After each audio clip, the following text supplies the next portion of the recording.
I now request Sadhvi Bhagwatiji to begin the program by sharing her words with us. Thank you. Puja Swami Parmatmananji Maharaj, Puja Mahamandaleshwar Swami Avdeshananji Maharaj, Puja Swami Chidananji Maharaj, Puja Sri Sri Ravi Shankarji Maharaj, Puja Swami Agniveshji Maharaj, our divine Lakshman family for organizing this beautiful program, and brothers and sisters in Melbourne.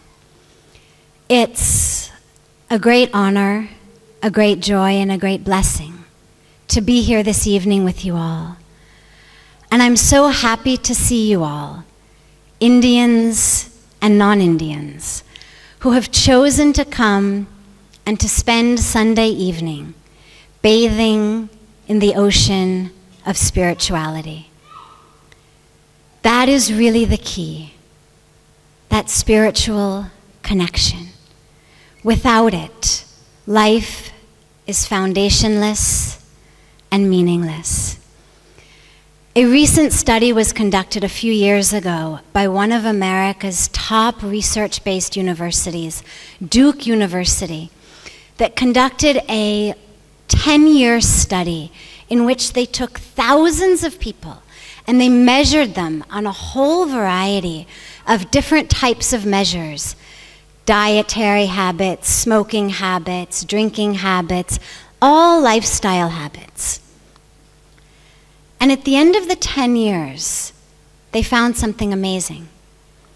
People who regularly attend a place of religious, spiritual worship, it didn't matter what the religion was, whether it was a church, a synagogue, a temple, gurdwara, mosque, but people who regularly attended these places of spiritual worship were 25% less likely to die of any cause during the 10 years of the study.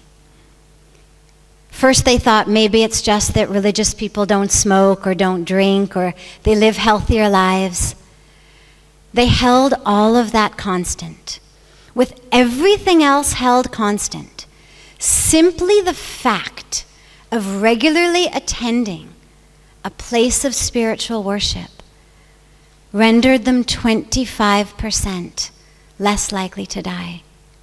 A few years later, Dartmouth University, another very well-known American research university, conducted a study of patients who had had heart attacks. And upon intake to the hospital following their heart attack, along with all of their other intake questions, they also asked them to rate themselves on spirituality.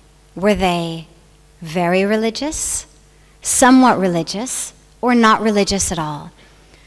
6 months later, nearly 15% of those who had rated themselves not religious or somewhat religious had had a second heart attack and passed away.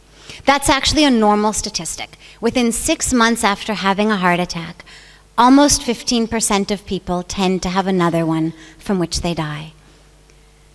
And what about those who had rated themselves very religious?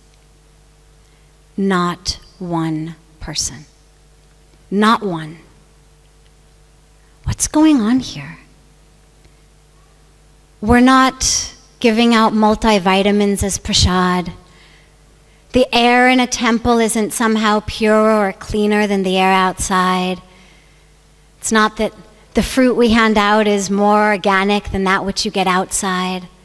We're not running medical camps side by side our religious services.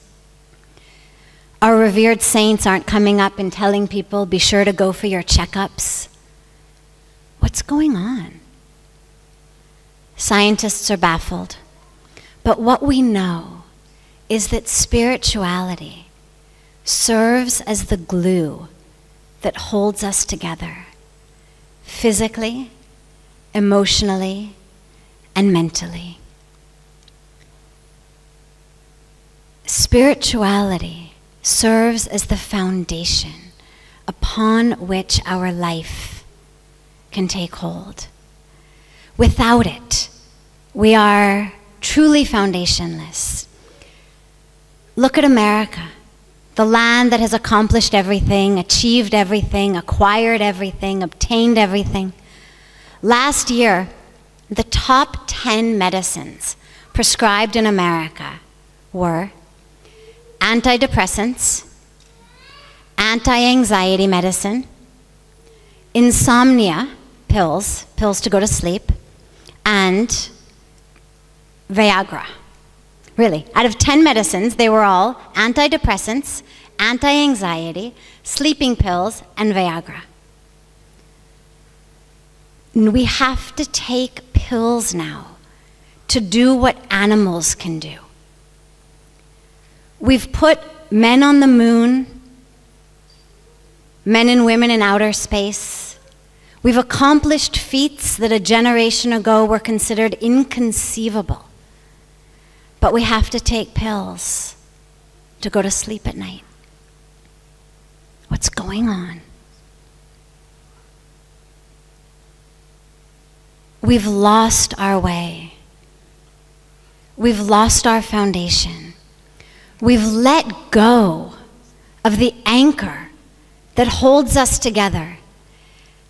And instead, we're grabbing at mirages, illusions of happiness